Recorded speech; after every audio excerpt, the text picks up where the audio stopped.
The Cellcast is recorded in front of a live streaming audience.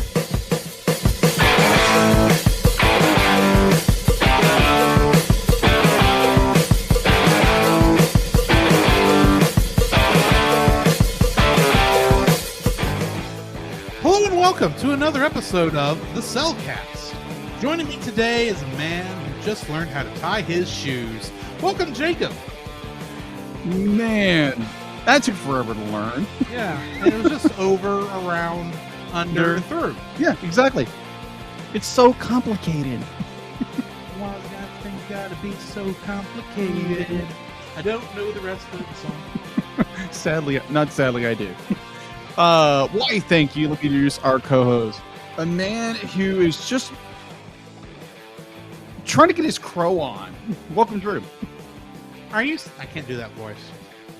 I cannot do the every nerd ever on television voice. But are you saying I'm a little selfish and think all the girls like me and I really want to eat some kind of pie? Yeah, he's just. Do I look like a magpie to you? I don't know. Help! Get me out of here! I'm getting stared at. Man. So Lost my spot. How are you doing, Jacob? man, I'm doing very well. It's been a very good week. Had some things come about that I wasn't. Yeah, it's been great. I'm really enjoying it, and had some things that are going on that are more private than going on. Nothing bad. It's really good things. Yeah. I'm not going to reveal them publicly yet until the time is right. Other than that, be like it was a great weekend. It was great. It's been a good week so far, and prayerfully continues so. So other than that, doing great. All right. So it has been a very interesting week. It was a very interesting weekend. There again, I can't really go into details about things. I had a wonderful time, and went and saw a movie, and went to dinner, and just had a great time. I went to Shane and Shane concert on Friday, which is freaking amazing. All it was worship and praise, which is amazing. Sunday was good, and it's been a good week. It's been a good week. Yeah, last week, the end of last week was kind of rough. I kind of had I had a meltdown at work. Let's say that. Oh, I didn't hear about Yeah, this. no. I have anxiety, and I overclock myself, and I let the stress get to me, and so I didn't lose it, but it was just more. I just came unglued a little bit. And thankfully, I went to lunch, and the day was a lot better. So I'm very thankful in that. Again, weekend was amazing, and the week's been very good, thankfully. And yeah, looking for the rest of the week and see what happens for the weekend. Other than that, I'll get into what I've been watching in a little bit later. So, how's your week been? My week's been pretty interesting. I was originally supposed to go to that Shane and Shane concert. Yes, with you were. But I forgot that I had already agreed to be on Retro Rewind's That's right. Review this last Friday for Batman the movie, which should be coming out soon. But and I should say that Geek Devotion, Dallas from Geek Devotions, Nate from Stunning and Brave were there also, along with, of course, Francisco and Paul. And we were the only... that was who was there. And we had a good time with that. That was actually a fun recording session. Oh, okay. So keep an eye out for that when that comes out, because that was a lot of fun. Okay. I did also see... I'm going to go ahead and move into what I've been watching, because that's the only other thing I really have. Okay. I went to see a movie Saturday myself. Really? What was that? I drove all the way into that rainstorm the same as you did. Oh my gosh, that was a terrible storm a on bad Saturday. rainstorm. It was bad. But I met my mama. Well, I met both my parents in town to eat over at Slim Chickens. And then me and Mama went to go watch Uncharted. Yeah, how was that? That was a good movie, actually. That's what I keep hearing about. I was a little concerned because video game movie. Those don't have a good track record. Yeah. But this did fairly well. It was a good introduction to the characters. Yeah. Showed essentially how they met. I don't know how canon this particular story is to the games, but I enjoyed it. It actually made me download the games after I still haven't gotten around to playing, even though I bought them like 10 years ago on my PlayStation account. And I only play like a little bit of the original game, and then I never came back to it, and so I downloaded it again. So yeah, there's that. Also, of course, I've been streaming Dragon Quest XI and Super Mario RPG on the Twitch channel. So if y'all hadn't been watching that, please come join me, though I won't be on this Saturday. Also, I started a new anime. Really? Yes. I say new anime. New to me, I'll say. It came out, I think, in the last year, but it is... she professed herself pupil of the wise man. Interesting. One of these that's got a stinking long name for no good reason. Right. And going forward, I'll just call it pupil of the wise man because that's easier to say. But it's about it's an isekai. It exists inside the world of a video game. Okay. The guy, the player has a super high level character. Yeah. Named Gandalf. No, it was Danbalf. Danbalf. I thought you were like Gandalf. Oh, there's a reason, because the full name is Danbalf Gungeldor. Oh, jeez. He literally took Gandalf and Dumbledore and combined the names. Wow. Okay. And he is a summoner in the game. Okay. And one of the strongest players in the game. You know how this goes. Yeah. Well, one night he's playing around with a vanity item that would allow him to essentially remake his character. And then he fell asleep. Apparently the character saved. And then somehow he got sucked into the video game. Of course. As this little girl character. Oh, that's... I say little. Yeah. Physically, she's not very big. Oh, okay. I got you.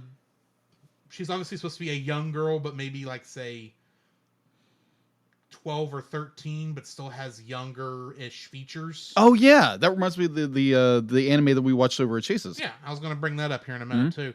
But it's like that, but while the NPCs, since they're no longer, static characters that say the same lines over and over again. Yeah. They're alive, and all the players are trying to make sure that it's never figured out that they're all... Because a bunch of other players have found themselves in the game, too. Right. And they're all trying to make sure, since a lot of them have high-ranking positions, that the world kind of stays as it is without going crazy, because no one knows how to get back out of the game. Huh. And they don't want... And there's not any jerks in this one, like in that other anime we watched. Right. At least I don't think there are. And so... and the food actually tastes good. Oh, okay. Oh, okay. that is Besides the other anime we watched. That's a weird mirror there. It is. Considering Log Horizon's food. It's not tasting good. We watched Log Horizon at our friend Chase's house the other night. That's the other anime I watched. Yeah. Literally, I saw 3 episodes of each show. But she's pretending to be... Since the NPCs know that... since they see her, but they don't know that she's not Danbalf. Yeah. She's going by the name Mira and saying that she is a pupil. She's Danbalf's pupil, and that's why she's so powerful. Because she still has all her powers from before. It's an interesting show. I'm gonna highly suggest it. Josh is wanting to double check. That is she professed herself pupil of the wise man, but that is a long name, and I'm not gonna say it again. So yeah, I watched that, and then of course we watched Log Horizon over at Chase's. Right. That was interesting. It looks like it's a well-written show. That's one I'm probably going to find where it's streaming and probably finish it. Yeah. That actually looks good. Other than that, I don't think I've had a chance to watch much of anything outside of stuff for podcasts. I gotcha. Oh, but I did beat Ratchet and Clank. Oh, really? For PS4. I may put that movie on the list. Oh, okay. Because it's not the same as the game. It's a similar story because you can tell the game is sometimes using scenes from the movie for its cutscenes. Yeah. But there's slight differences. So I may put that one on the list at some point. Okay. Other than that, that's all I've been watching and playing. What have you been watching? What I've been watching. So Saturday I went and watched in the same rain shower he had to drive through. I did the exact same thing. Same town, but I had to go about, 5 miles farther? Roughly. To get to Times Square? About a mile Maybe and a half. mile. It's Broadway. It felt like 5 miles. Yeah. So, Bill, I went and watched Dog, the new movie that came out. The Bounty Hunter? No, Bounty Hunter. With Channing Tatum. He plays a medically discharged Army Ranger who has to transport a dog who has PTSD just like he does, and has to travel the country to get to the dog's former handler who passed away. And it's the journey of their kind of growth and development as a pairing, as dog and human. And it's really touching. Spoiler alert, because this is needed, the dog doesn't die in the end. Let's just say that. Because there are so many movies out there that the dog dies, because I've had so many conversations about that. And they're just like, oh, good. Oh, my gosh. My pastor was like, oh, my gosh. Yes, I'm watching this. Because even to what Dr. Mike said was be like, okay, it's like, be like, I don't care if the entire cast gets taken out. As long as they don't kill the dog, we're good. So I thought that was funny. Mm-hmm. So, yeah, I went and watched that. It was great. It was a wonderful time. And so what I've been watching since then is actually quite a bit. All right, so let's see. The night I got back from watching Dog, I actually watched another film, which is on Netflix. It came out in 2019, I believe, 2019. Code 8. It was on Netflix. It was in the number one for a couple of months. It's got Steven. Come on, the guy who played Arrow. The guy who played Arrow in CW. Stephen Amell and his cousin Robbie Amell. They made this film. It's pretty good. I'll probably give it like a 3-star. It was pretty good. It was fun. It had an interesting perspective on the idea of a mutant genome and how people are treated with power. And it's almost trying to make a lower class out of people who have power, because humanity itself is threatened by power. Right. And it's the quote unquote mutants. They don't call themselves mutants, obviously, but they want to be equal with everybody else, but it's basically the government's kind of suppressing them. And it's a unique story. I'd highly recommend it. Now, for kids, no, absolutely not. This has got cursing, got the galore, and everything. But and so I watched a little bit of Sword Art Online, or also known as SAO Season 2. Hiss. Huh? Hiss. You were just talking about one of those movies yourself. And I don't like SAO. SAO is too grimdark for me. Yeah. Well, season 2 isn't so grimdark. Yeah, but you got to get through season 1 to do it. That is true, but I like season 2. I like season 1. I'm one of those weird people who actually likes SAO. I'm not saying you're weird, because a lot of people like SAO. Yeah. It's just me who doesn't like SAO. I gotcha. Well, actually, there's some other people who don't like SAO. Right. But mainly, I'm just... Anyway. Either way, it'd be like, I started watching that. It's pretty good. I can't remember where I watched it. I think I watched it on Netflix, I think.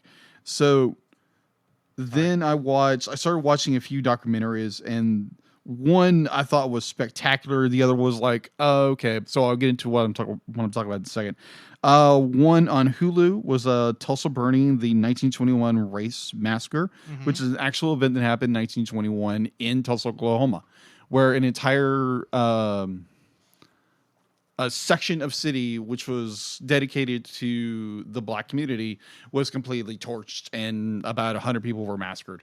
120 people were massacred, and the fact that like the city did nothing, they literally just level everything, and put a highway over it. It's sad, but at the same time, be like the documentary does it very well, and it educates you about what's going on or what happened, but it only gives you from one perspective, and I was kind of disappointed in that they didn't go from both perspectives of what was going on, and I understand where they're going with this, but I wish they would have done a little bit more, expanded the story out a little bit more, but that's neither here or there. Right. But it was enjoyable. It was educational. I wish they would have broadened the story out a little more. But I understand where they're coming from with it, or going with the story. Another one I was watching while I was doing my notes for this afternoon was on Disney Plus. It's called Mars Inside Space X. That's Elon Musk's rocket company and his desire to get people to Mars, which is also a enormous challenge for it. Right. And the fact that I necessarily don't believe that humanity is going to become extinct on planet Earth. And a lot of people believe that. I don't. So we'll agree to disagree on that. But either or, be like it was a good little documentary, and would I recommend it? Yeah, it's fun. It's fun. It's educational, and I'm very much a history nerd, so I love learning about things. Right. And so, yeah, that's all I've been watching. Before we get too much farther, I do need to actually go over our trivia question for this week. So the trivia question was, what in Rock-A-Doodle is the only time that this is... Let me rephrase this question. What is in Rock-A-Doodle that is in no other Don Bluth movie? Do you know the answer, Jacob? I do. Okay. Yeah. It's a live action sequence. Yeah. This is the only time it was ever done. Yeah.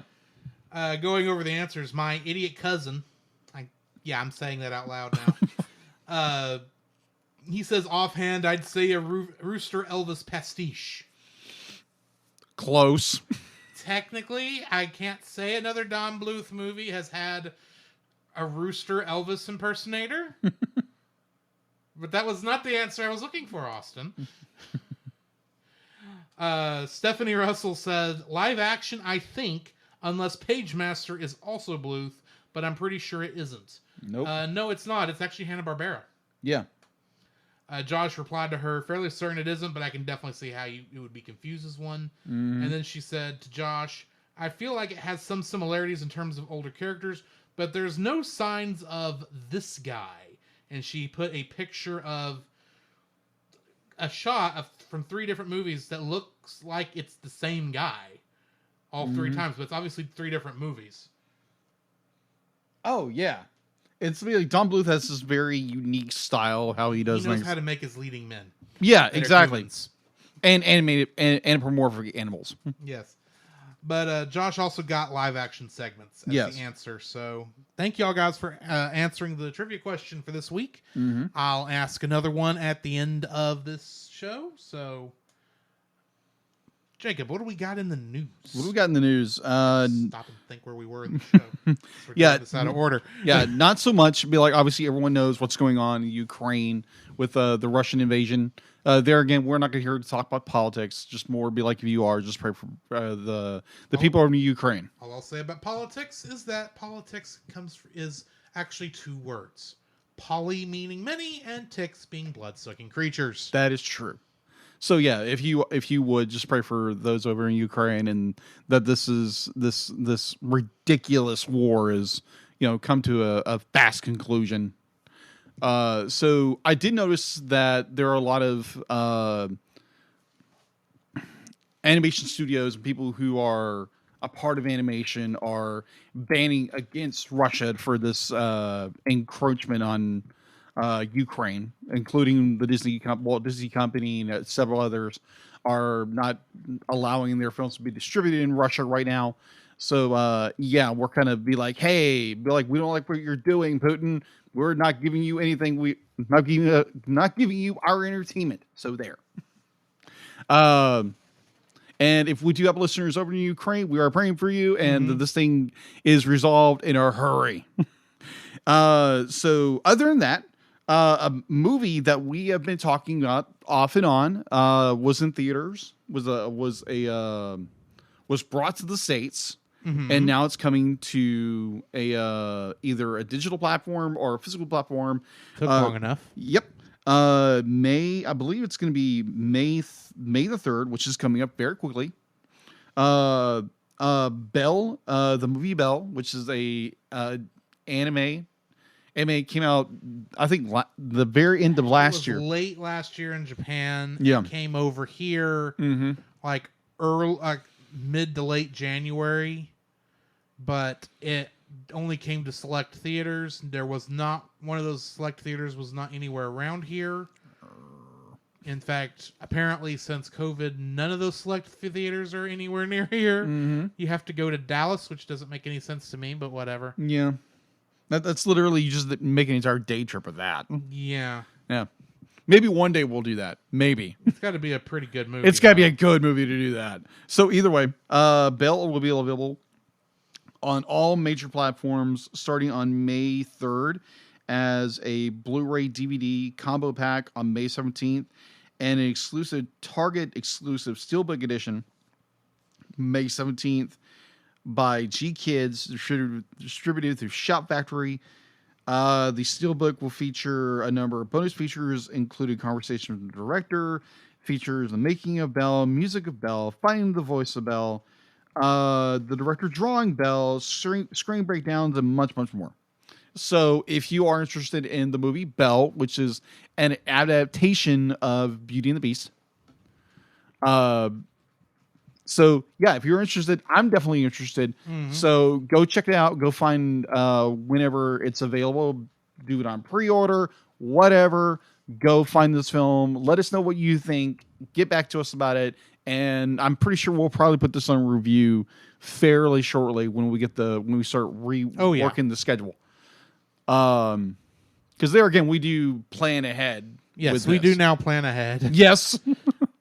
More than 6 movies. Yes. Like, we've grown. We developed. We developed this podcast. As much as we enjoyed the rolling, we found it's easier to actually just schedule what's coming and then not have to worry about it. Indeed. That was a fun season of the podcast, but now we've moved on and doing a little more mature things. Either or. So the dice is still on the set. Yes. I mean, Pink Yoshi's hiding it right now. Oh, you still have the dice here? Yeah, it's right here. Oh, okay.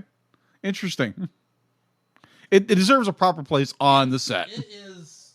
The dice is an important part of our history. Yeah, agreed. All right, so that is all I have for info and stuff. There again, pray for Ukraine for this terrible thing that's going on. That is resolved very quickly because this is just havoc and is unnecessary. Cut it out, Putin.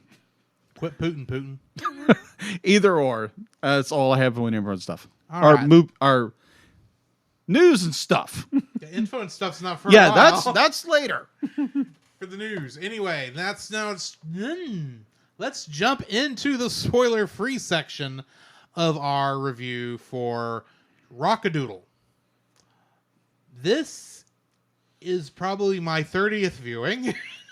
Okay. Not recently though, because that'd be a lot of viewings. That would be recently. a lot. But apparently, this is one I watched like weekly as a child. Wow. Apparently, I loved this movie as a child, and considering how much of the movie I remembered, having not seen it since I was probably 8.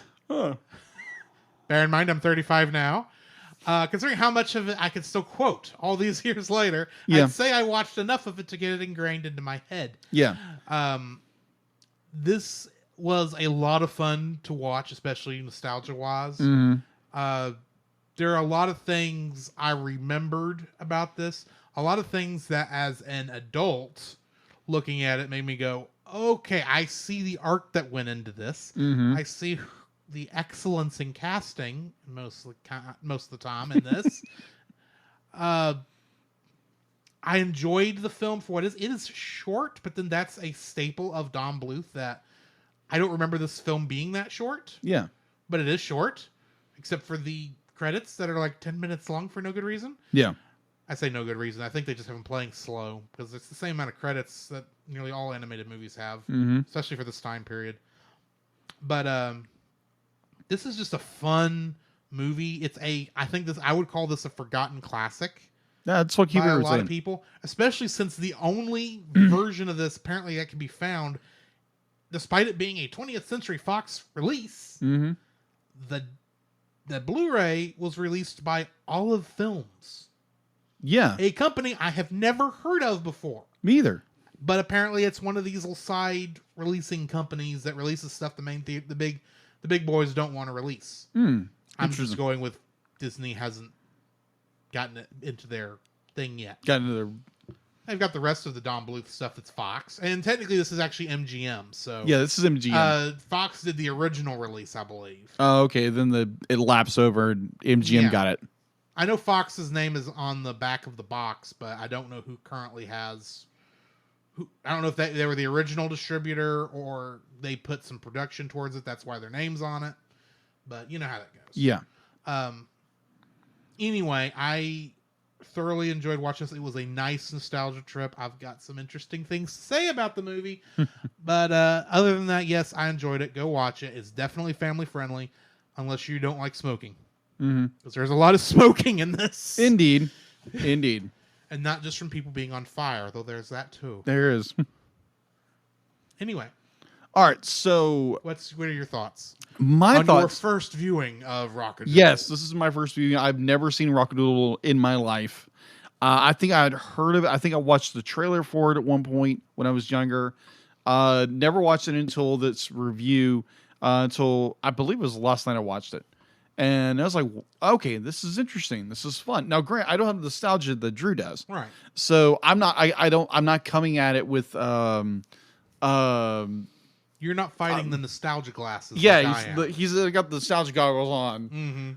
Which there again, I've had to do the exact same thing with many films, with in previous reviews. So other than that, it's a wonderful film. It's very well done. It's got a few hiccups here and there. And we'll get into that. Get into dislikes, but overall, it's a fun film. It's interesting. There were parts that made me laugh my head off, and I'll get in there in my likes. Other than that, I thoroughly enjoyed this film. Highly recommend it. Go watch it. Like Drew said, be like, yeah, if you don't like the idea of your kids watching characters smoking or being set aflame, may not be the film for you. That's about the most objectionable thing in this movie. Yes. Is the Chanticleer's manager does smoke. Well, like a chimney. That is true. Well, it was the 80s, and plus most of the time villains smoked. Yeah, that's fine. It works. But other than that, I really enjoyed it. And yeah, can't wait for the review.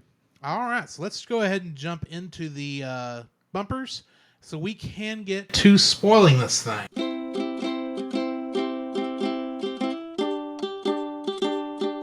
Don't forget that you can download?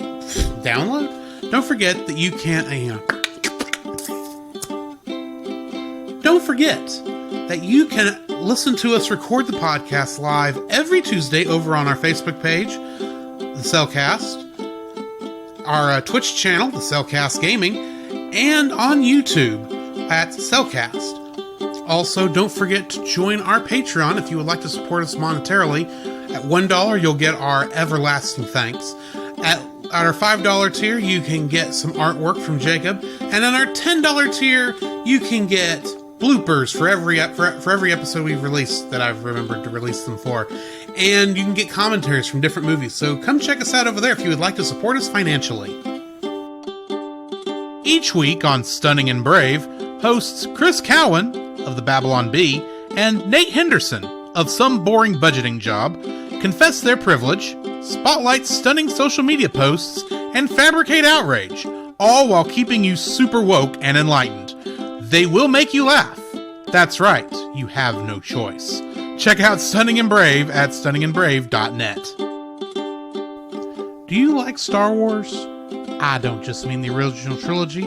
Along with that, I mean the prequels, the sequels, the anthologies, the animated shows, and of course, who doesn't like Baby Yoda? Well, if you've been in the fandom for any length of time, you know how toxic the fandom can get. And if you'd like to be able to discuss a galaxy far, far away in a much more positive light, might I suggest searching out The Outer Rim, a Facebook group dedicated to all of Star Wars, and check out their YouTube channel, which you can easily find at Pop Americana, which the podcast you're currently listening to is also a part of. To find that and more, check out the link in the description.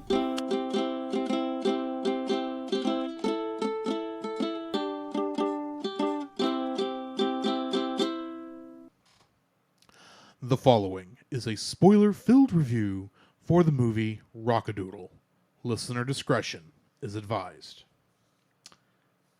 Rock-A-Doodle was written and directed by Don Bluth and Gary Goldman. Don Bluth also, both Don Bluth and Gary Goldman both did Titan AE and All Dogs Go to Heaven. Yeah. It's also directed by Dan Kunster, who also directed a Tamagotchi CD-ROM game. Okay. That's how it was listed on IMDb. Tamagotchi CD-ROM game. Huh. It's like, well, that's going on the list because that's just the funniest thing I've read today. It was also written by John Pomeroy, David J. Steinberg, David N. Weiss, and T.J. Kunster. Different guy, but still.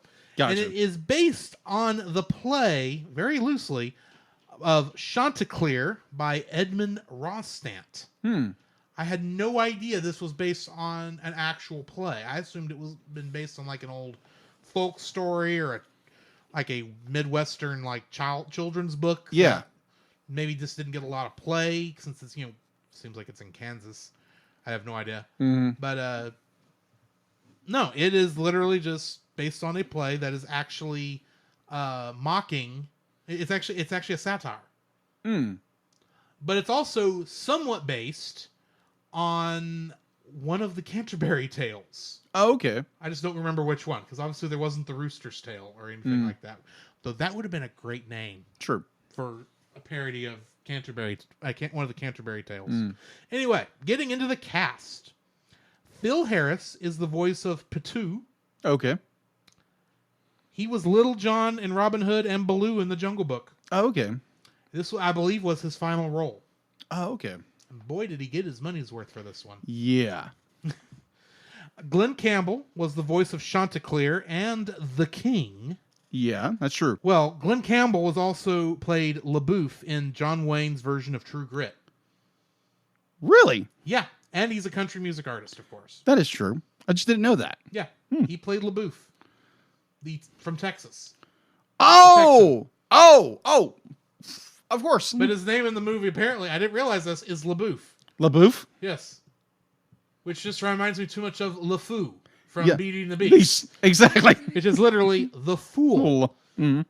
But anyway. So can I tell an interesting story about that? I'm sorry if I'm cutting you off. So Glenn Campbell, as one of our listeners who's actually in the stream right now, Heather had messaged me earlier in the week about her experience with meeting I want to say Glenn Keane, but it's Glenn Campbell. Glenn Campbell, thank you.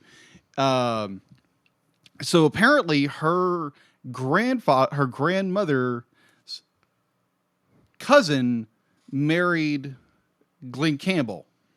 And so apparently at one point Heather was able to meet Glenn Campbell and get her VHS copy of Rock-A-Doodle signed by the voice actor. Okay. So, continue.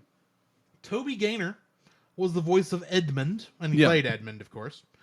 And in the 90s Spider-Man the Animated Series, he voiced a character named Billy Connors, which I'm assuming was the son of Dr. Connors. Probably. It was only 2 episodes. Oh, okay. Eddie Deason was the voice of Snipes. And if you have ever heard anyone who you, in a cartoon or seen in a movie, a character you would call a stereotypical nerd. Yeah. Especially from the 80s, 90s, and even up into the 2000s. He was probably played by Eddie Deason. Really? Yeah, in War Games, which we reviewed recently, he True. was Melvin. Okay. And Dexter's Laboratory, you remember that TV show? Vaguely. He was the voice of Dexter's nemesis, Mandark. Oh, okay. Just throwing all that out there. Okay. Sandy Duncan was the voice of Peepers. And in The Swan Princess, she was Queen Uberta. Really? Yeah. Huh. Christopher Plummer is the voice of the Grand Duke. Ah, that's true. And a very storied actor. Yes. But the thing, the other time he was in a movie where he had to sing was in The Sound of Music, where he played Captain George Von Trent. That is true. Oh my gosh. This is the only other movie I know he's ever sang in. Wow. I did see that. I was like, what the fudge? Mm-hmm. And I will just say this right now. I did not know this was Christopher Plummer when I was a kid. Yeah. Because the only other movie as a kid I would have seen Christopher Plummer in was Star Trek VI: The Undiscovered Country. Wow. Another favorite. Wow. And I didn't realize they were the same guy. And him and General Chang.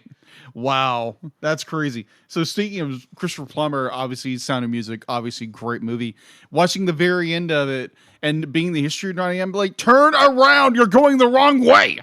Because you're going towards the eagle's nest. That's Hitler's place. Go the other direction. You're going the wrong way. Either way. Charles Nelson Riley was the voice of Hunch. Mm-hmm. But he was also Killer in All Dogs Go to Heaven. Yeah, Heather was talking about that earlier. Mm-hmm. And I remember he was actually the topic of a Weird Al Yankovic song, too. Really? Yeah. Called CNR. It's a parody, while also being it's a style parody, I don't remember of who, but it's also making fun of Chuck Norris jokes. Oh. By making them about Charles Nelson Riley. Okay. They're about as ridiculous. Okay. Sorrel Book was the voice of Pinky, and he was Boss Hogg in The Dukes of Hazzard. Oh my gosh. And boy, does that make a lot of sense. Oh my gosh. Ellen Green was the voice of Goldie, and in Little Shop of Horrors, she was Audrey, the girl, not the plant. Oh my gosh. Wow. Weren't we talking about that on Sunday? That's why when I saw that, I thought, well, I know which one I'm choosing here. Oh and my. It's going to be Little Shop of Horrors. Because I had to keep repeating to you, the name of the plant is Audrey 2. Audrey Not 2. Audrey 2. Technically, that would fit for a hybrid film for us, but that's a ways out. True. Will Ryan was the voice of Stewie the Pig. Stewie the Pig. Yeah, the one that answered the phone when Edmund called. Mm-hmm. And I think he was the one the Duke asked to pass the pork, and he's the one that got passed down to the Duke. Mm-hmm. I think that's Stewie. Oh my gosh. But in The Land Before Time, Your Land Before Time, the original, okay, he was the voice of Petrie. And would you believe we actually do have Kingdom Hearts connections in this? Say what? Yeah. Catherine Kushi was additional voices here in this movie. And in Kingdom Hearts, she was the voice of Sally, Shock, and Sora's mother. No. The one line Sora's mother had was, oh my gosh. It still leads you questioning, because we started playing. We still need to get back to that. Yeah. By the way. It still leads to that question, be like, what happened to Sora's mother? We'll never know. Never know. Just spoiler alert, she is the parents of those kids have never made an appearance in the series, and her line there is the only time that we even know of their existence. Wow. Come on, Square Enix. We don't need to know that information anyway. Yeah, that's true. Also, the chicks in this movie, mm-hmm. you know, the really high sounding ones. Yeah. That want Chanticleer to come back so they can raise the sun. Yes. That was voiced by Russie Taylor. Okay. AKA, in Kingdom Hearts, Huey, Dewey, Louie, Fairy Godmother, Fauna and Queen Minnie Mouse. He pops up like probably every other episode. She does. Yeah. She does. Sorry, she does. She was in a lot, which is really weird when you consider how close this is to when she was full on Huey, Dewey, Louie, and Minnie Mouse as the primary voice, because this has been around the time of DuckTales. She would have been busy with DuckTales at this time. Yeah, because DuckTales would have aired the next year. You consider this is a Don Bluth film, and it has a lot of things that, if you look at it correctly, Pinky the fox, who's very rodent-like, and has a movie studio with his head on a water tower, and right on the nose, Don Bluth, and supports young artists with record labels. You don't think that's not a commentary? Because I think it's pretty thinly veiled. I would agree. You say that, and I'm like, oh my gosh, you're not kidding. Even though he's technically also like the guy is supposed to be based on Elvis's actual manager, who was apparently also kind of like that, but still, it's like I was watching this and I'm going, "Oh, Don Bluth, you do not hide your anger, do you? Nope. You really don't." Oh boy. Hot darn. I was going to say something about, in the Mickey voice, about the king is going to work for me for 100 years, and then he's never going to go back to the farm.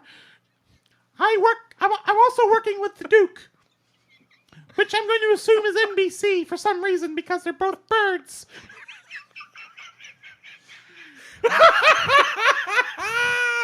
Yes. Anyway. Yes. That was fun. That was good. Clip that, Josh. Clip it. That is the end of the Kingdom Hearts connections. Will you give me info and stuff, Oh my Jacob? gosh. How do I lead up to that? That was just perfect. I don't know. Oh boy. I don't know where I was going with Still that. better than my Donald Duck, which is virtually non-existent. Oh my gosh. All right, so info. Wasn't expecting to bring Mickey Mouse into this tonight. All right, so info and stuff. IMDb, it is a 6.10, 6.6 out of 10. Production, it was by Goldcrest. Goldcrest.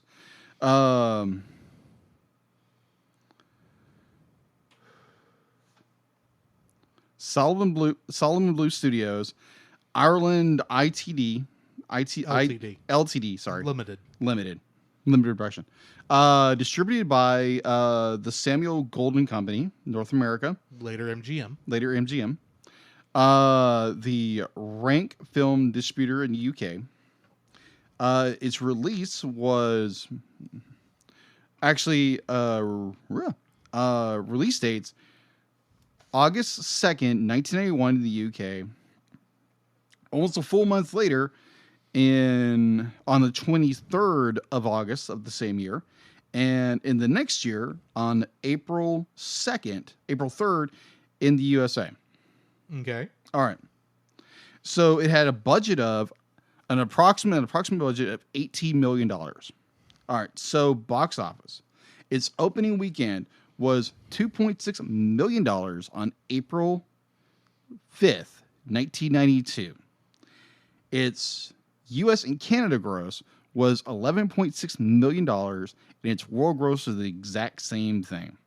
So it underscored. Mm-hmm. And that's not even including marketing at all. Yeah. It's like, and there again, be like, this movie had... Don Bluth does amazing work. It's just sometimes his movies just don't... Yeah. Sometimes they hit, sometimes they don't hit. And that's probably the reason I never heard it. I saw a preview to it and never saw anything about it. I know I saw commercials when I was growing up, and I must have said something around Grandpa at the time, or Mama heard it and she told him about the movie and they saw it coming on, and that's why they recorded it on a bootleg VHS for me. Mm-hmm. But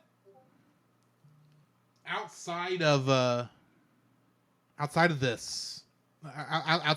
I have never heard of anyone talk about this movie. Yeah. This is why it was one of the ones I was happy to get on this list. Yeah.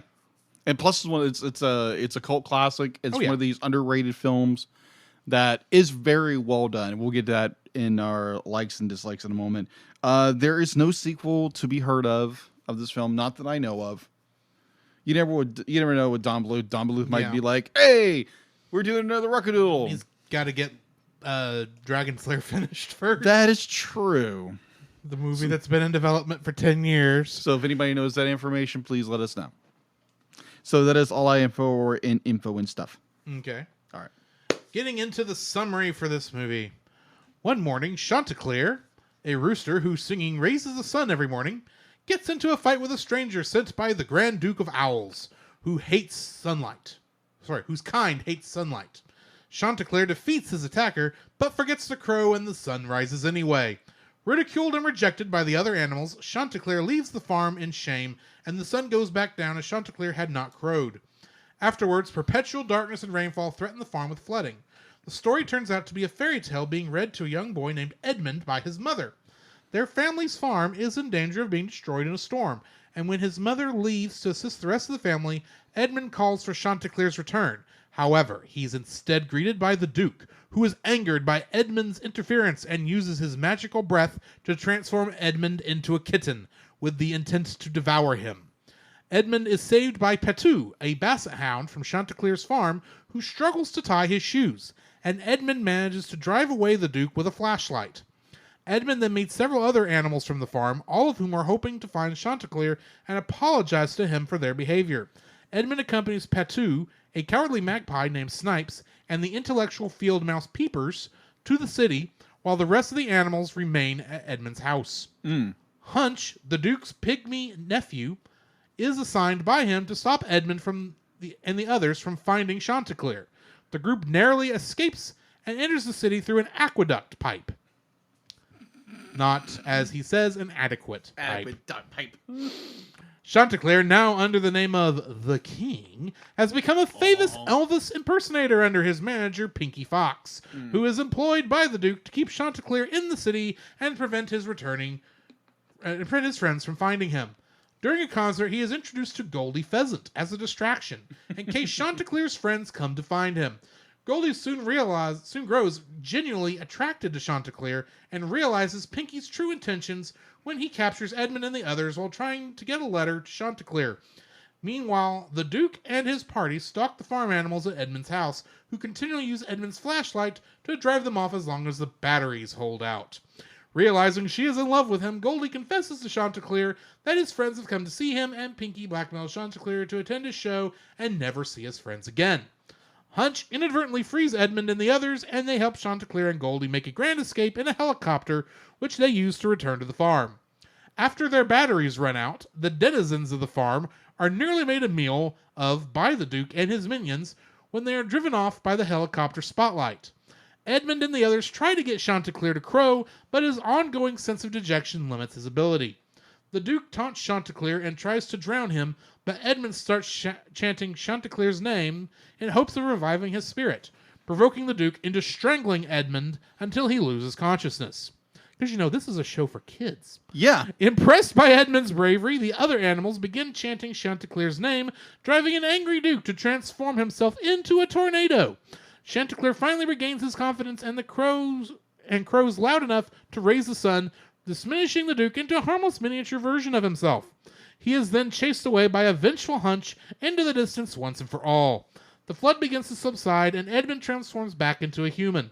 Edmund awakes in the real world, where the sun is shining outside and the floods have ended, but Edmund's mother assumes that his adventures were only a dream. Nevertheless, Edmund picks up Chanticleer's book and thanks him for coming back before he is magically transported back into Chanticleer's world, where he witnesses the rooster singing to make the sun shine. More on my thoughts on that in a minute. Mm-hmm. Getting into the trivia. This film originally included more darker elements.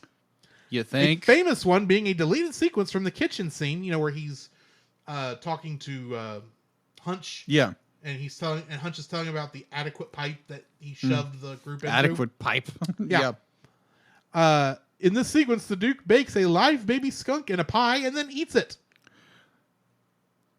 Eek. Oddly enough, according to Gary Goldman, the reason this was cut wasn't because of the content, but because Bluth Studio received a complaint from Goldcrest marketing representative that most cases of child abuse happen in the kitchen and involve baking instruments. Oh, jeez. I was unaware of this. Wow, okay. Pinky the Fox, the sinister and greedy manager of Chanticleer, a.k.a. The King, is based on the late Elvis Presley's band manager, Colonel Tom Parker. Mm-hmm. The final scene's blending of live action with animation was inspired by the popularity of Who Framed Roger Rabbit. Mm-hmm. Similarly, Goldie the Pheasant's sultry appearance was slightly based off that of Jessica Rabbit. Bam! Thank you! As shown in one of the early trailers, found in the original 1990 VHS release of All Dogs Go to Heaven from 1989. Goldie was also originally given large assets, we'll say. Oh, like Jessica. Yes. Identical to hers. And however, after mothers at test screenings were scandalized by her outrageous proportions, Bluth animators were ordered by Goldcrest Films to censor Goldie's assets. Wow. Okay. Glenn Campbell was really good friends with Elvis Presley and would sometimes do Elvis imitations in his concerts. Yeah. He stopped doing this once Elvis died, but he based his singing voice for this film on Elvis. And like I said earlier, this is the last film role for Phil Harris. Okay. Patu's narration was one of the last things added to the film, when test audiences reported finding several scenes confusing. These test audiences were stupid, in my opinion. Okay. More on this later. Eddie Deason, who voiced Snipes, has never actually seen this movie. Really? He never watched it. I don't know how true that is, because I do take these off IMDb. Well, but that seems oddly specific. But apparently, he's never seen the movie. There are actually a lot of actors who don't watch their own films, Which makes sense. The movie takes place in 1959, and Goldie and the King's... The newspapers after Goldie and the King's song confirm this. Mm-hmm. The Grand Duke's owl minions have names, including Urek, Fred, Furrow, Blue, Vertigo, and Varric. Okay. Urek is the tall brown owl. Fred is the purple one. Furrow is salmon pink with a military-style haircut. Blue is the tall blue owl. That kind of goes without saying. Vertigo is the short bearded gray owl. And Varric is the short brown owl with the ponytail, green cape, and headband. However, these names are never mentioned in the movie. They were played by the voices of T.J. Kunster, who also was the songwriter, one of the writers, musicians, movie producer of the movie and soundtrack, and who has also been popular for being Glenn Campbell's keyboardist, musical director, and musical conductor for his band. Jim Doherty, John Drummond, and Frank Kelly were also in that band. But during the scenes when the Grand Duke and his minions are singing some of my favorite songs, Tweedledee and the Owl's Picnic, I prefer calling Tweedledee running out of batteries. That's really what it is. They were voiced by T.J. Kunster, T. Daniel Hofstedt, Scott Capel, Mark Swan, and Kevin Gallagher. Which brings me to the end of my trivia. And since this is one of my favorites and I've been talking a while, I'm going to let you go first. What is your first like on this My film? first like is actually when Edmund started to a cat. It is a good sequence. That is a good scene, but when he comes to the realization he's no longer a boy, I'm a fooey. I'm a fooey, meaning he's a furry. That is actually this is a bit of trivia I did not include. Okay. But the furry community has always interpreted that as a call out for them, apparently. Yeah. Even though I was unaware furries existed at this time. Yeah. But he's actually saying, he's not saying I'm a furry. Because his speech impediment is affecting how he's talking. Yeah. He's actually saying I'm all furry. I'm all furry. As in he's covered that makes in sense. fur. That makes he's sense. He's not saying I'm a furry. He's saying I'm all furry. It makes sense. Yeah. Well, you not know you understand what he's actually saying, but there again, he's a little kid. He has speech impediment. But at the same time, to me, when I first heard that, it sounded like I'm a furry. I was like, "Oh my gosh!" I laughed so hard. Thank you, early 90s. Exactly. Oh my gosh. Sonic the Hedgehog did exist around this time. That is true. And I was like, oh my gosh, I mean, that colored the film so much for me after watching that. I was like, oh my gosh, he said furry, but now I don't know. He didn't say furry. He's all furry. He's all furry. But with that said, oh my gosh, that colored the entire film afterwards. Oh my gosh. Anyways, not in a bad way, a good way, good way. Let's say that. But I thought that was very funny. It was just like, oh my gosh, with the lisp and how young the actor was at the time saying that line. It sounded like he said, "I'm a furry," not I'm all furry. Yeah, it was just made the line even funnier now. So it's one of those lines that made sense at the time, but with modern things, takes on a different connotation if you hear it wrong. That is true. Anyway, that's my first. Like, I busted out laughing. I didn't stop the film, but I was just like, I had to go back and let's do it again. It's like, did he really say that? But obviously he did it. But to my ears, he said that. But overall, that's my first. Like, I just got a giggle out of it. I'm actually going to jump off that and go to one of my other likes. This was in there too. It is that transition scene between the live action and animated there at the beginning. That is a very beautiful transition. Because Sorry, could you say that again? No. Sorry, I couldn't. No, Siri, I can't say that again. Hush. Great. Now we have a second AI on the show. Yes, Siri. Siri? Wow, she's going to be really mad at you now. Yes, Deedlets. I know you're happy that you have another friend who's apparently owned by Apple. Anyways, oh my gosh. But that transition scene, I thought was handled very well. I especially liked how they recreated the in the live action part, the giant claw branch. The branch comes coming down and traps him. Yeah.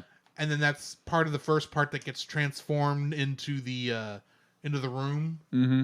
But that transition of them just drawing that room out and then just having... I know it's just a crossfade to what is essentially the same thing, but it's beautiful how they handled it. Oh, agreed. And they put a lot of extra work to make it go from live action to animated. Yeah. Almost spotless. I'm sure... I say almost because I'm sure there is something they skipped. Right. But still, I thought they handled it very well, and I appreciate it. And yeah, our first shot of the Duke is great. Oh, agreed. Completely agreed. Also love that he points out that Edmund broke his monocle. That's true. He literally just throws it down. Even though when that scene happened, because I forgot that Edmund broke his monocle. So one of the few things I did forget. Yeah. But I was watching that shot of Edmund pointing to the Duke and actually touching where his monocle was. I thought, now hang on, that doesn't look like it's on the page. That looks like it may have been drawn after the fact, but yet it's still layered good, so that the part that actually disappears where Edmund would have pressed down on it, and it is correct, and it's correct the same way when you come back out when the Duke shows up. But, good. Yeah, I enjoyed that whole part of the sequence of going from the live action section to the being fully animated. I thought was handled very well. Yeah. That's my first like. What's your second? My second like would be the animation overall, because Don Bluth is very well. He's good at what he does. He's a great animator. And so you just see that. You see from character designs a whole bit. Now, Don Bluth has his certain style of characters. His human characters look very similar. His anthropomorphic characters look similar to, like, his dogs look all the similar, but there's a certain enjoyment about how he animates characters, and there's fluidity throughout it, and it's enjoyable, and it has a sense of realism to it in a way. You go back to American Tail, you go to All Dogs Go to Heaven, and all those amazing movies that were competing with Disney. Were competing with Disney at the time. And you go to the Secret of Nim, which is like just the the guy has chops when it comes to animation, and this movie is no different whatsoever. I've watched a handful of Don Bluth films in my lifetime, including with this with the podcast, and just every time it's like, wow. Be like you get these amazing perspective shots, and you get these like, you know, with the Grand Duke, you get like he can be like he bends his head and be like all these different angles, perspectives, and it's so wonderful because it's using the entire gamut of animation and using what was coming into its own with 3D, with computer graphics and the whole bit. Very early stages of the computer graphics and some capacities. Yes. Because Disney was using it, and Don Bluth, I'm not sure if they used any computer graphics in this film or not. Oh, they did. There's a few things in here that could not have been done. Yeah, exactly. Without computer graphics. Yeah. Some of it's a little obvious. I'm thinking of the Cadillac and the trailer. Oh, yeah. That had to have been, and the helicopter. Oh, yeah, that was all definitely had computer to be computer graphics. Yeah, exactly. It's almost painfully computer graphics. Yes. And I'm convinced the sunbeam, when it shoots down, when Chanticleer crows, that I'm convinced that's CG also. Completely agree. Along with the animation of the Earth at the beginning of the movie. That is true. Also, what little side note on that, when the beam of light comes into when you start the movie, and I love how this movie starts with animation, where it's the beam of light comes and it comes soaring through the scene, it's cutting through the grass and the whole bit. That's beautifully animated and done, and it bangs up on Chanticleer where he's crowing the whole bit. And oddly enough, that reminded me of Thundercats. I can see that. Yeah. That's be like that reminiscent of my childhood favorite show. Just to be like, oh wow, this is the intro to Thundercats. Except it's a rooster who sings and crows to the sun. But just the animation, it's like Don Bluth is just animation gold. So yes, animation, knock it out of the park. All right. My second like for this is Christopher Plummer as the Duke of Owls. Really, I like all of the owls, but Christopher Plummer just knocks this out of the park. Oh, yeah. And what I like about these characters is they are evil for evil's sake. Oh, yeah. They do not care. They do not think that it's best for the world to be in darkness. They just want it to be in darkness because they can't stand the light. And they're so wrapped up in this darkness and evilness that even the 3 songs they sing are all done to organ and harpsichord. They're owls technically, but if you were to change all the characters kind of into humans, these guys would be vampires. When you get right down to, and they play it like it. But Christopher Plummer is chewing the scenery in every single scene he's in, and he's got some of my favorite lines, especially when he's dealing with Hunch. And at one point Hunch gets locked up in a something there. It's during the kitchen scene, and the Duke has my favorite line. It's like, if I were to kill my nephew, would that be murder or charity? There we go. It's like, that is a great line, and I'm surprised she got away with it in 1990. Yeah. Because that's just so... the character is so much fun. He's evil for evil's sake, and it works. And the way the movie is presented, you don't need a deeper reason for why he's doing what he's doing, other than he doesn't want the sun to grow because he wants to be able to live comfortably. What better reason does he need to scare Chanticleer to the city than that? True. Because he doesn't care if it floods until it starts making it where his organ won't play. But that's true. That'll be later. Anyway, that's my second like. That when you mentioned Oregon, be like the last movie we did, The Rescuers. That whole scene where the Oregon, the alligators are trying to get the mice. Just reminded me of that scene. But overall, my third like Um, I almost have two. It's just like you have the Don Bluth of of films where Don Bluth uses dark themes, and you like there again you go to like all of his films. They're all dark. They're all grim, and it's just like brings in like these dark themes of life, and it's just like amazing. I love not that I love darkness. I'm not darkness from Legend. No, absolutely not. But overall, I thoroughly enjoy the darker themes in this movie, and also the parallels of the Wizard of Oz. Yeah, There's so many parallels of that. The idea that the child is sucked into an animated world, or the imagination of his book, to when he obviously is hurt to unconsciousness. And I thought that was really well done. Definitely with the parallels of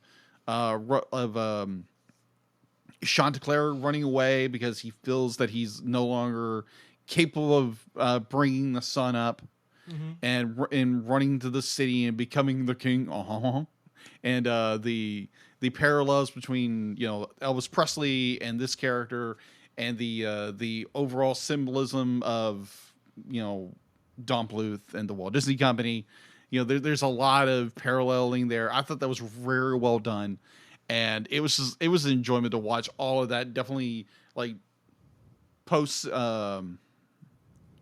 recording, talking about it, and it's like, oh yeah, that's right. I didn't think about that. But overall, amazing, like dark themes and the symbolism all over this film. It's just wonderful. It's a great movie.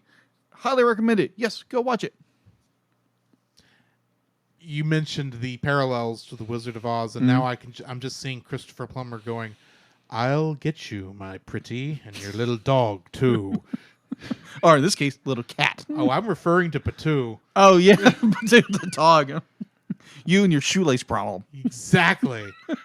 And that's from the play, by the way. I did a quick little reading because I was reading the synopsis. Yeah, and it is, in essence, I think everything but the city part, I believe, is from the play. Wow. But including Patu not being able to tie his shoes. Oh my gosh. It's like, that's an odd choice. That is an odd choice. But anyway, my third like for this film are the songs.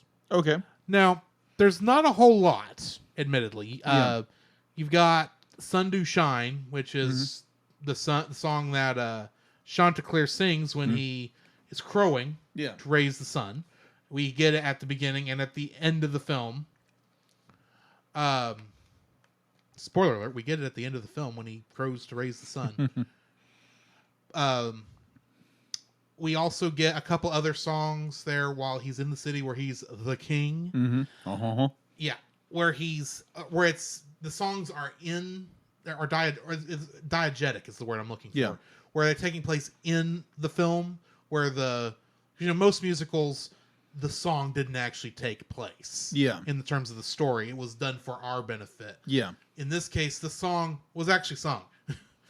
And it fit everything because it's all taking place within the world. So you got a couple of those, even though some of them are talked over. More on that in a minute.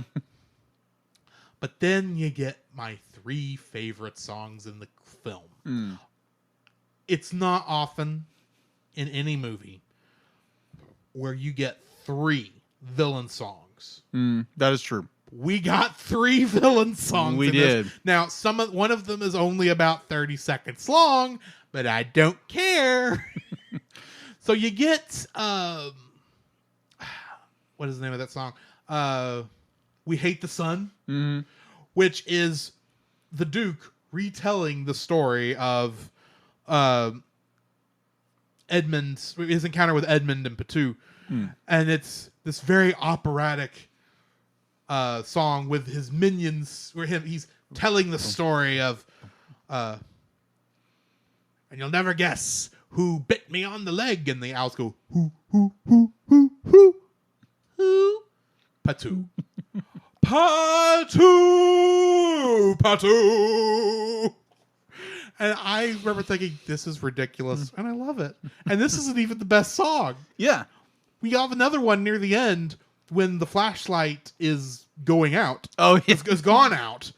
That's Called The Picnic. The Owl's Picnic is the name of the song. Picnic. And it's like, we are the creatures of the night, and we're so glad that you could join us. We're at your home, trick or treat. Fa la la la la. Let's eat.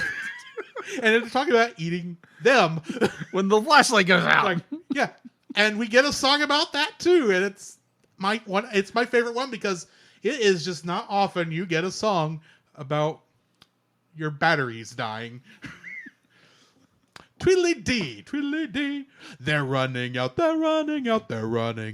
batteries. And of course it's operatic because it's Christopher Plummer singing about these guys running out of batteries. Ha, ha, ha, ha, ha, ha, ha. No batteries. Poosh! And they get flown away because the flashlight comes back on. That was good. That is one of the most brilliant pieces of animation cinema in 30 years. Oh my gosh. It's like, it's a ridiculous scene. Yeah. And it's great. It is good. Because it's just not often you get a song in anything about batteries.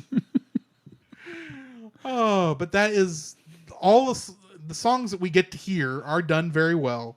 There is a cut song that you only get to hear in the credits about Patu learning to tie his shoes. True. Which is a good one to cut, in my opinion. But the songs are good, and I especially love the villain songs, and that's why they're my third like. Which brings us to our dislikes. Yes. What is your first dislike? My first dislike, it's more like a question because I'm still baffled. I mean, I understand this is animation, the whole bit. I get this. Where does the Grand Duke get his power? What does this do? What is his power? Be like, it's just this. Yeah, it's to me, it's baffling. It's okay. Can you please explain that? Okay, so I want to. You are aware of the general conceit of this film. Okay. That it's all in that a lot of this. Oh is yeah, from absolutely. Edmund's perspective. Oh yeah, it's all in his head. Edmund is what, 5? Yeah, he's 5 years old. He doesn't care where the power's coming from. It's just the owl is evil, so he's got evil magical powers. That makes sense. That's all it is. Okay. He's an evil owl who was somehow able to know Edmund crushed his monocle and then came to life and turned Edmund into a cat. He's just magical evil. Apparently, it's just what he is. Apparently, and so it was just like I guess I'm overthinking it because doing this for 4 years has gotten you to be like you're critical of things. It's okay, and where does this power come from? And we are spoiled. Indeed. Disney always does a good job of explain. I say always. There's, I'm because I don't think I've ever actually seen them. I still don't know where the evil witch from Snow White or where Maleficent in Sleeping Beauty. I've seen Sleeping Beauty, but it's been a long time. I don't know where their powers come from or if that's even explained. Yeah, but we are spoiled in that in most cases. They at least give you enough of a reason in a lot of movies nowadays, especially nowadays. And Disney's done this job very well for the past 50 years. Yeah, of at least giving you an idea of where this stuff comes from, even if it's not explained very well. Yeah, this movie explains none of that. Yeah, agreed. So yeah, my first is like it's like trying to understand where his powers come from, but understanding this is coming from the imagination. But 5-year-old, yeah, makes sense. But still, I'm be like, give me more, because we're spoiled by Disney. Yes, spoiled by every other animated film. So yeah, that's my first dislike. My first dislike is one of my pet peeves in storytelling, be it animation, be it live action, whatever. Yeah. There is let me back up. I like the character of Patu throughout most of this film. Okay. Except when he's narrating. Because I'm sitting there trying to watch the movie and Patu is spoiling the movie while it's going. Yeah. When we first meet Goldie, he says, "Now she doesn't. She'll end up being a nice, friendly, and kind person. She just don't know it yet." And I'm going, "Oh gosh, you just spoiled that she's going to help Chanticleer and the gang." And her introduction where she's got to pretend, at least for a little while, to be a seductress. you spoiled that. Because I think the reason I say this is one of my biggest pet peeves. Yeah. Is because it breaks, for me, a cardinal rule of storytelling. Yeah. If you have a narrator, they need to shut up every once in a while, for one thing, and B, show, don't tell. Now, granted, I grew up watching Star Trek. Mm-hmm. And there's a lot of times where the actors have to spell it out for you in technobabble for it to make sense of what's actually happening. Granted. But this one, you've got Patu pretty much any time the scene would have gone to a nice quiet moment where it's atmospheric, or you seeing Chanticleer and Goldie, on his penthouse apartment that is a farmyard, and they're singing this nice little country song that sounds pretty. I say sounds pretty because it's hard to hear it because Patu is talking about, you guess you can take the chicken out of the farmyard, but you can't take the farmyard out of the chicken. I'm thinking, shut up. Shut up, dog. You are adding nothing to this story by talking right now. This is not because there are other films I've watched that have narrators. Yeah. But they do it better than this. I'm thinking of things like A Christmas Story. Yeah. Where the movie is made for narration, so the characters shut up long enough for the narrator to say something, and the narrator stays quiet while the characters are saying something. There's never any crosstalk. The narrator never spoils what's coming up. That is true. And he's actually adding to your understanding of the scene. You get to something like Princess Bride. Yeah. The entire story is based around narration going on. Yeah. And they even play with it because there's a little bit of, I hate to call it fourth wall breaking because it really isn't fourth wall breaking. Right. But that movie has layers where the narration makes sense. There's no need for narration in this movie. It was made. You can tell by watching. Without me reading that bit of trivia earlier about how Patu's narration was the last things added, you can tell by watching. This movie was not intended to be narrated outside of maybe a short introduction and maybe a concluding thing. But throughout the course of it, it really was not meant to have narration. You can tell by the way it's made. And I don't know whose decision it was to add it, but they needed to be fired because that was the worst decision they could make.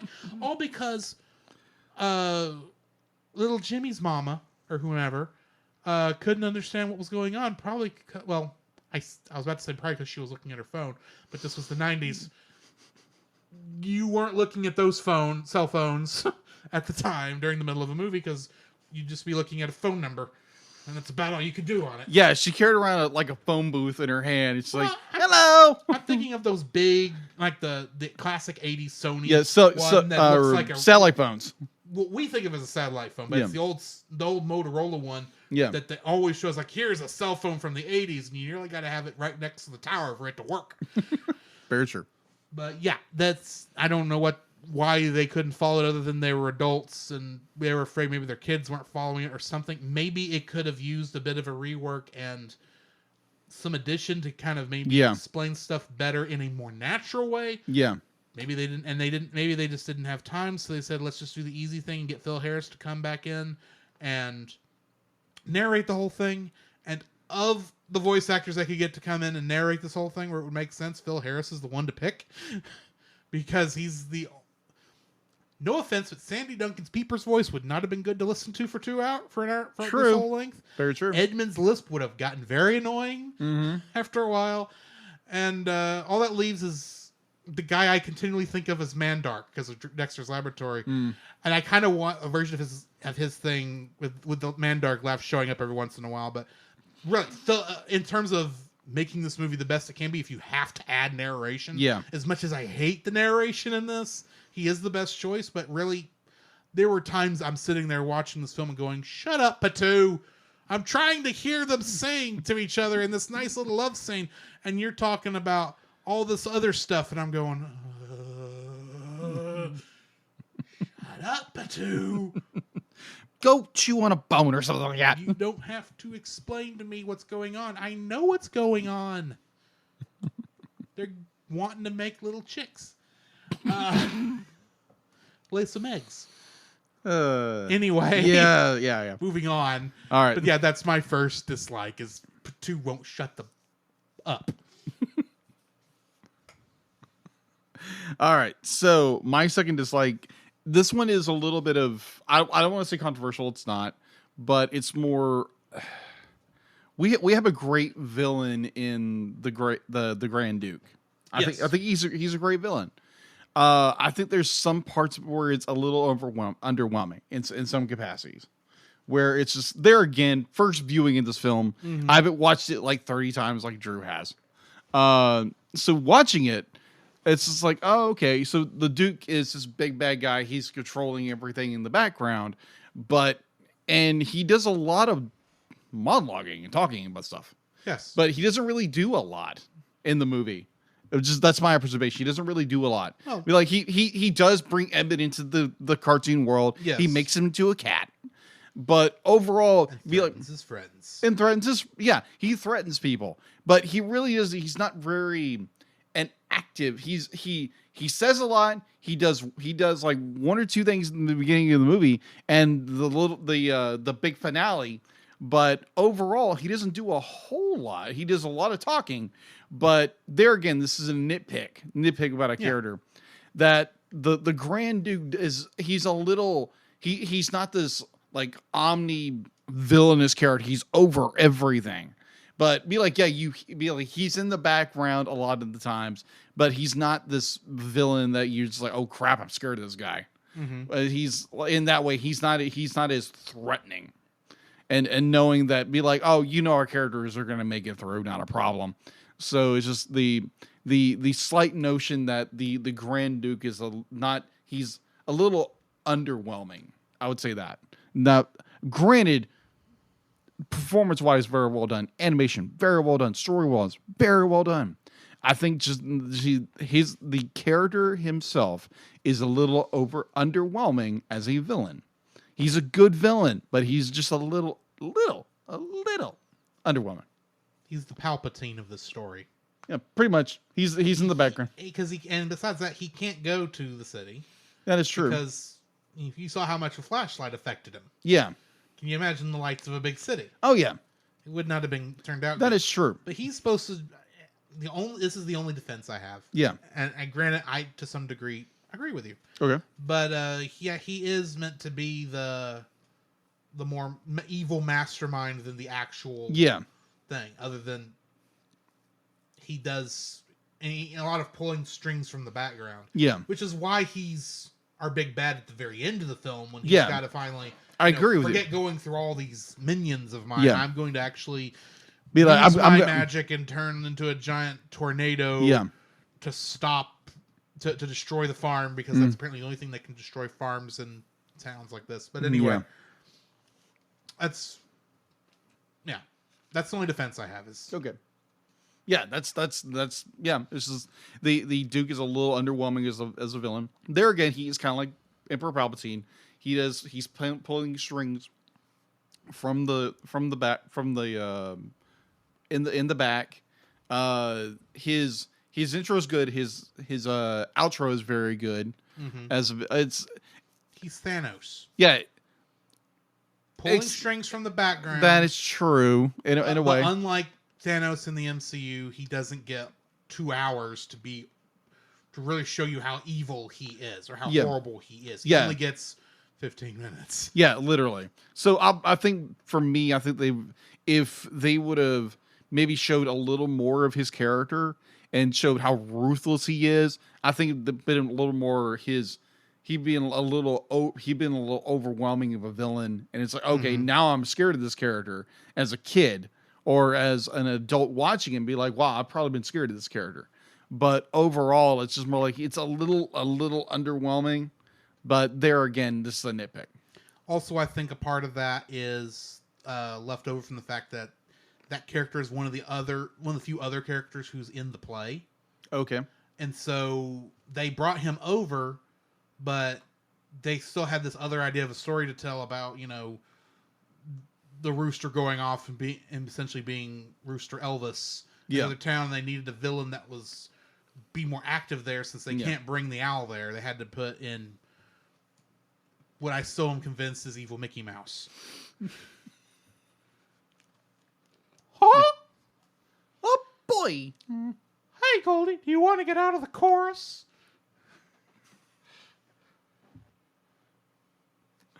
All right. Speaking of Goldie getting in and out of the chorus, my second dislike is even if you take out Patu's narration, spoiling the end of the movie with her at her introduction, we don't get enough time with Goldie to really feel, to really understand how, for her to even actually get to do anything evil. She doesn't really, she gets like 2 scenes to seduce Chanticleer before she goes through her redemption scene. Pretty much. And she doesn't even really do anything more than what just a girlfriend might do, other than we know that Pinky kind of pushed her on him. Yeah. I don't get me wrong, I think the character's nice, but we don't get it for a character who's supposed to be going through a redemption arc. Yeah.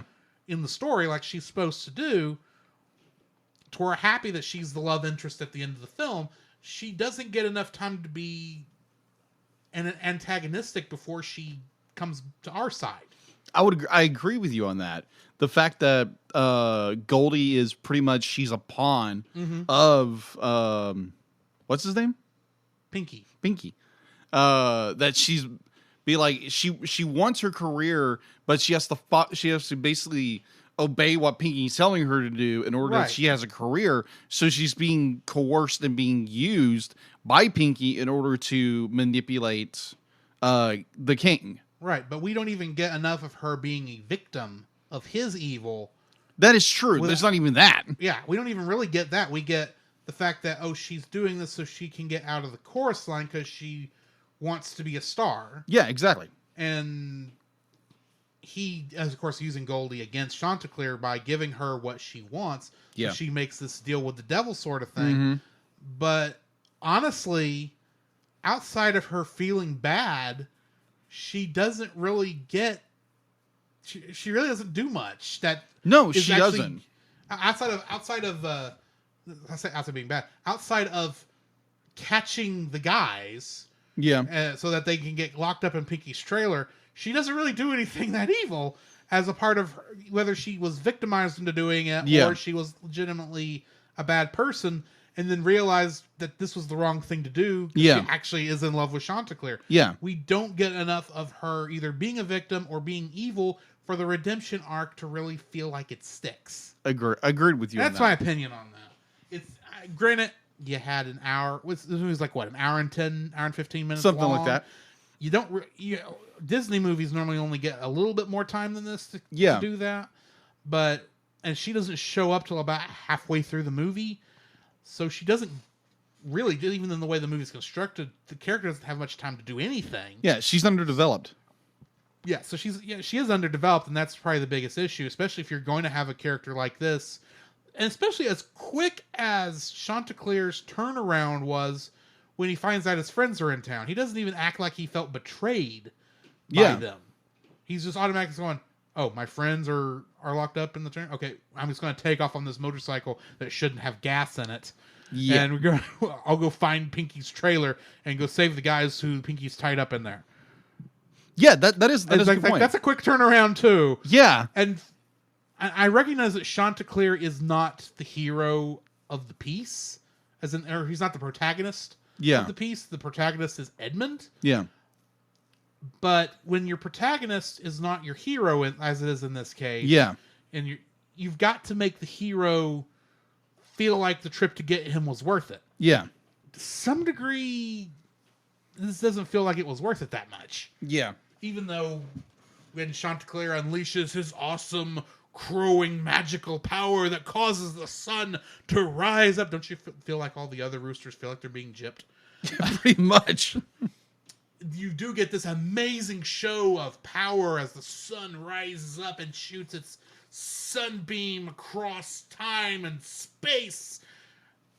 And it's another sunny day on the farm. Yeah. Unless you're fighting a giant evil tornado owl. That's all cool and all, and it looks amazing,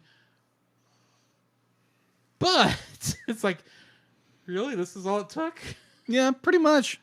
And the reason he didn't do it was because the sun came up without him, and he didn't notice that the sun immediately went away when he left the farm. Yeah. Because the sun, I assume, works in the city too. Yeah. One assumes. I mean, there's a lot of light there, but you would have thought he'd have noticed, hey, it's 3:00 in the afternoon for the third day in a row, and it's still nighttime. Mm-hmm. I may be messing up here. Yeah, and plus he's Chanticleer, or the king, is being distracted by like all the glam and the whatever it is. But yeah, that's interesting. That was interesting. just a bonus. That actually wasn't my next dislike. All right. What is your next dislike? My dislike, my next dislike is, it kind of ties in with yours, because in that conversation it made me think of it. Mm-hmm. Was the fact that Pinky's job was simply to manipulate Chanticleer, or the king, to believe that the farm doesn't care about him, Mm-hmm. or his friends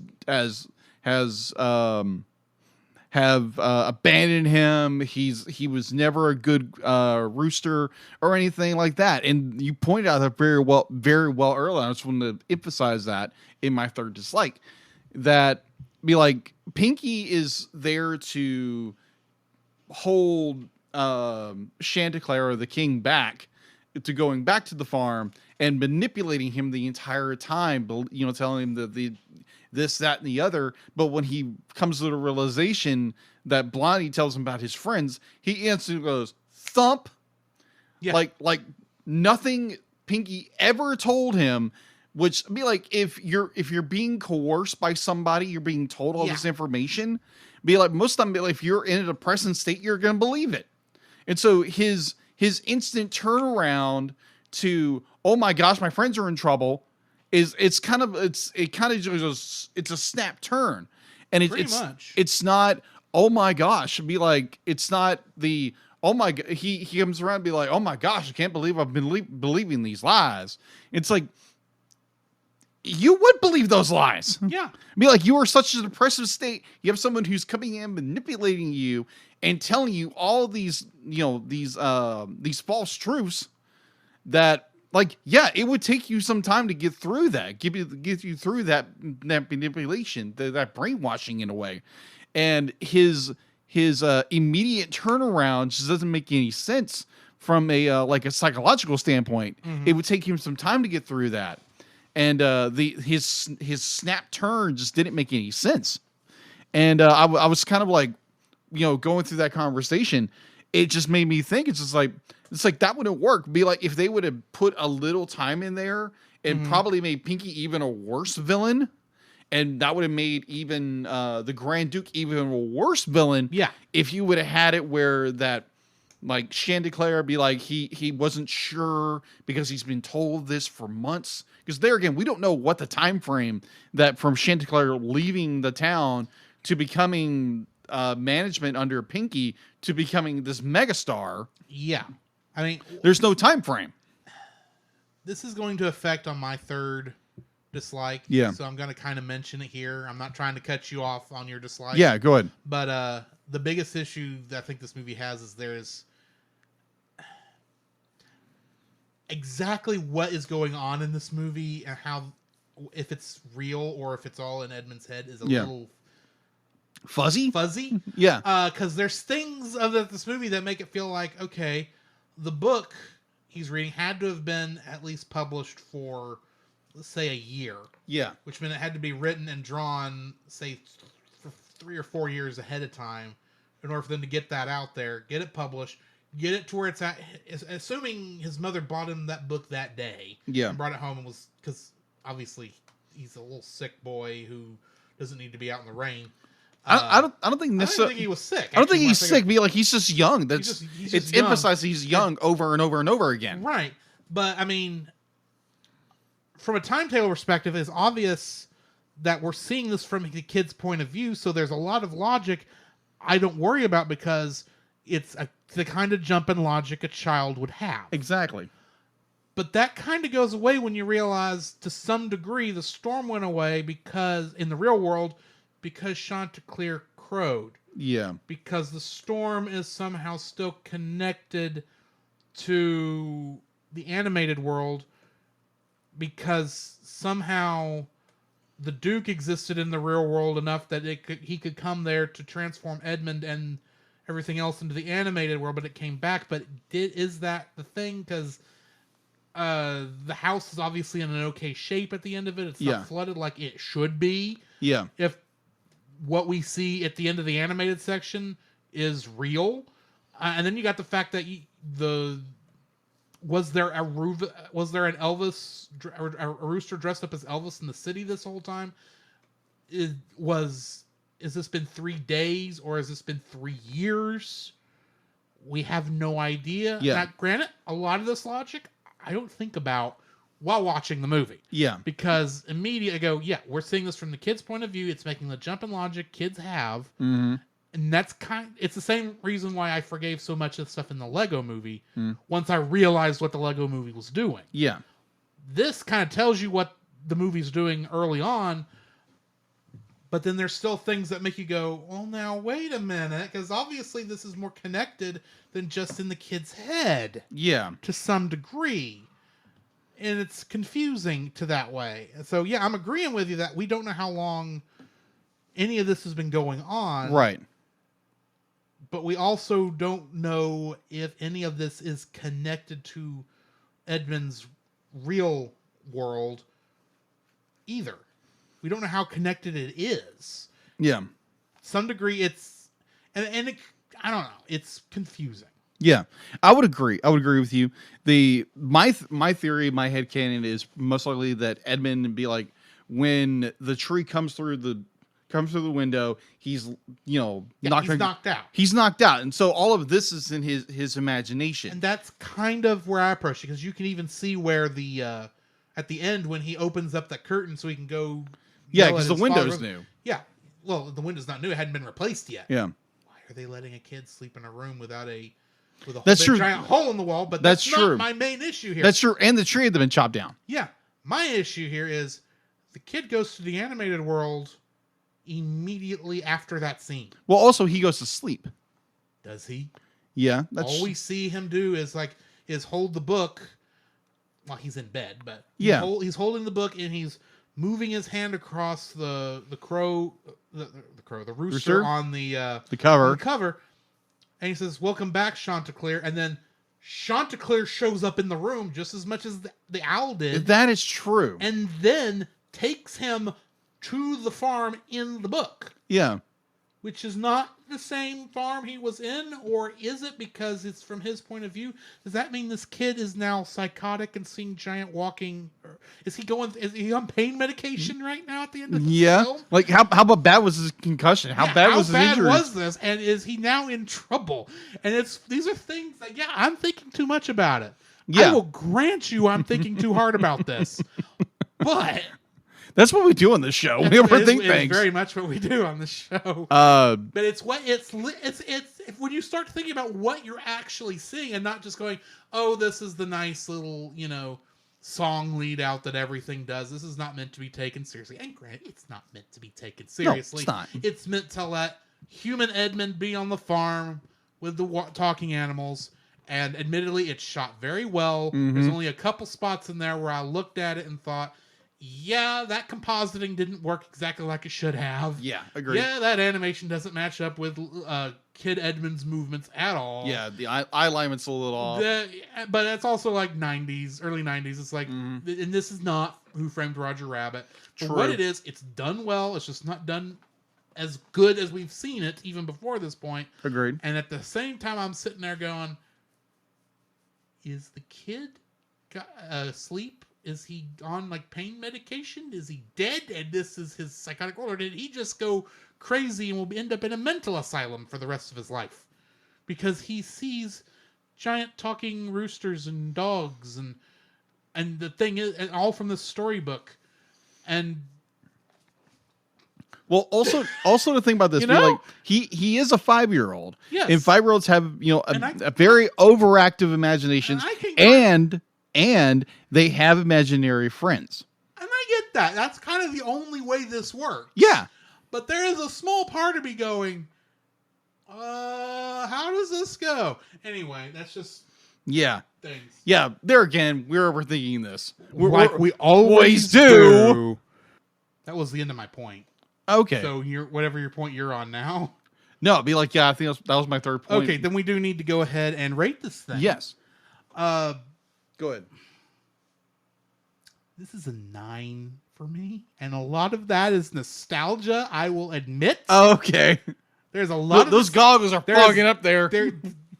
They are definitely rose tinted. Yeah, a little bit. Because, like I said, this was one I actually had a hard time. Actually, this was one of the few times where I looked at my likes and dislikes list and thought, what am I going to put here that is not easily summed up in one sentence? And so I had to come up with stuff and really think hard about what I was doing. And with the dislikes, the only thing I had was "Shut Up, Patu" for a long time, until like right before we went live, and I finally came up with some other things. This is, I admit, this is not a perfect movie by a long shot. Of course not. But this is a fun movie. It's a classic for me. Mm-hmm. If I was on Retro Rewind podcast, I would definitely be rating this a classic. Despite the fact I know some people would have issues with it. This is just a fun movie for me, and I enjoy it. Yeah. 9.0. All right. I will be giving it an 8.5. It's an amazing film. It's there again. This is coming from a 5-year-old's imagination who has just been injured. Yeah. So, like, yeah, it's the logic goes out the window. And for someone like me, be like, I've got to understand everything that's going on, and there's not the information there. And there again, I'm a 39-year-old guy who is watching a cartoon being for kids. But there again, this is a Don Bluth film. So Don Bluth just goes all out with stuff, and it's wonderfully made. Great movie. There's little hiccups story-wise here and there, but overall, amazing film. Definitely an 8.5. Worth watching. Go pick it up.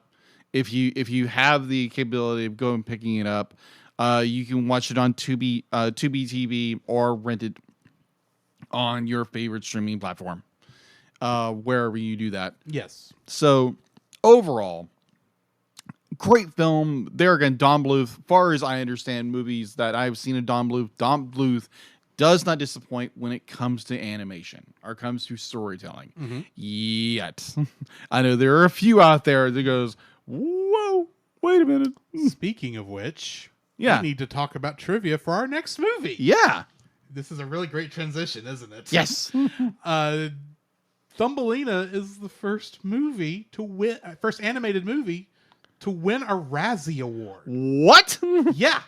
First animated movie to win a Razzie Award. Whoa. And I want to know what Razzie it won and for what part. Oh, I'm utterly shocked here. It's like, what? Yeah. I'll tell you after the thing because you're gonna. You've actually seen the movie. I've not. Technically, I haven't seen it. Oh well, it apparently it got a Razzie. But yeah, I'm curious about what this is. Yeah. So yeah, what did Thumbelina earn a Razzie Award for? Exactly. When it came out is what I would like to know. And we will be reviewing 1994's Thumbelina next week. Yes. I'll watch it at some point, I assume. Yeah. Probably next Monday. And we'll be back for that next week. So I guess in the meantime, this has been Drew. This is Jacob. And we will catch you in the next frame. You can follow Jacob on his Facebook at Jacob B. Heron. His Facebook page, Jacob's Daily Art Corner, where he tries to draw each and every day. His Instagram at Jacob B. Heron. His Twitter at Jacob Heron. And his Letterboxd at Jacob Heron. You can find Drew on Facebook at Drew Dodgen. His Facebook page, Drew's Photo Bin, to see his photography. His Letterboxd page at GGeorge759. His Twitter at GGeorge759. And Instagram at Drew Dodgen. You can like us on Facebook at the Cellcast Podcast. On Twitch at the Cellcast Gaming. On YouTube at Cellcast. On Twitter at cast_cell. The Cellcast can be found at Apple Podcasts, Google Play Podcasts, Stitcher, Spotify, or anywhere else fine podcasts are downloaded from. Please rate and review us where you found us, and also on Podchaser. Email us at thecellcastpodcast@gmail.com. The Cellcast is a proud member of both the Pop Americana and Culture Box media networks. For more information, please see the link in the description. Our theme song is Drop and Roll by Silent Partner. And remember, that's Cell with a single L.